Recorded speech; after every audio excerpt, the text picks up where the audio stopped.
Hello everyone, I am Tortuga Online and today's video is about an idea for a future Minecraft update.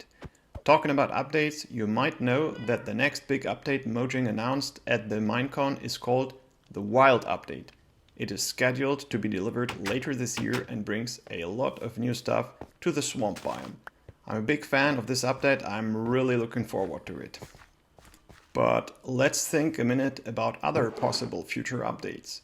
For the last couple of years, I've been wanting an update that I would call the Farm and Food Update. I think this sounds like a pretty cool name for an update, right? Maybe for 1.20 or 1.21. So what's this update about? Farm and Food would basically consist of three major changes. First, farming would get more interesting with more crops, vegetables and options. Second, there would be more ways to cook and prepare a larger variety of different meals. And third, there would be an overhaul of the hunger and saturation system and food effects. Let's see what that means.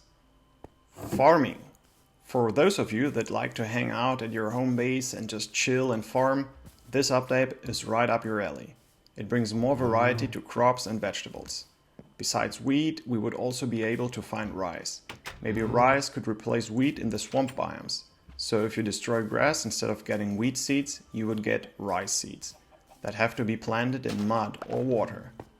Different biomes could yield different plants, vegetables and fruits. This way it becomes even more interesting to travel and discover new places. Then you can bring more variety to the farm at your base. There would be tomatoes, strawberries, hot peppers, cabbage, and maybe other vegetables.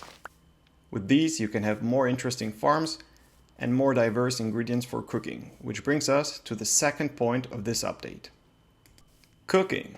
With all the new ingredients and the existing ones, we will be able to prepare a lot more recipes. There should be a way to turn milk into cheese and then eat it as is or use it to prepare something else. Don't you find it weird that you can craft 3 wheat directly into bread? How's this even supposed to work?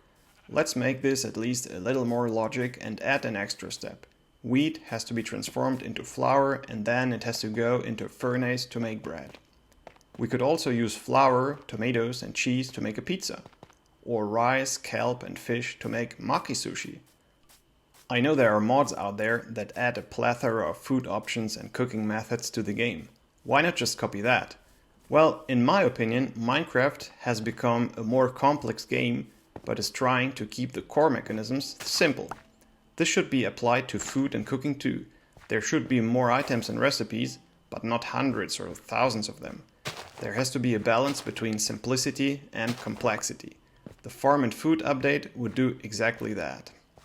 Hunger and saturation. After the previous 2 points, you might ask, what's the point of having all this if you could simply eat pork chops? Those are easy to make and very effective against hunger. Well, this is why we need an overhaul of the hunger and saturation system. Pork chops are a great and effective food source, and I think there's nothing wrong with that. But preparing more elaborated and diverse dishes should be rewarded too. So if you prepare a food item with several ingredients, like meat, vegetables and bread or rice for example, there should be an advantage to it. This could be a high saturation or even some kind of temporary status effect. You grow different vegetables, but they only fill a few hunger points. Just toss them together in some recipe and they become a more effective food source. This might be interesting if you like farming or if you're a vegetarian in-game. You don't have any pickaxe with fortune but found lots of ore? Prepare a more elaborated dish that gives you a 2-minute fortune status effect. Summary. The Farm and Food update brings more variety to farming, cooking and food options and also rewards players who prepare elaborated dishes. So if you want to keep it simple, just eat pork chops. I'm not judging you, but if you're having fun preparing stuff, just go for it and you will get other interesting options. This is all for this video. What do you think about the Farm and Food update? What crops, vegetables or recipes would you add to the game? Please share your thoughts down in the comments. Thanks for watching and see you next time.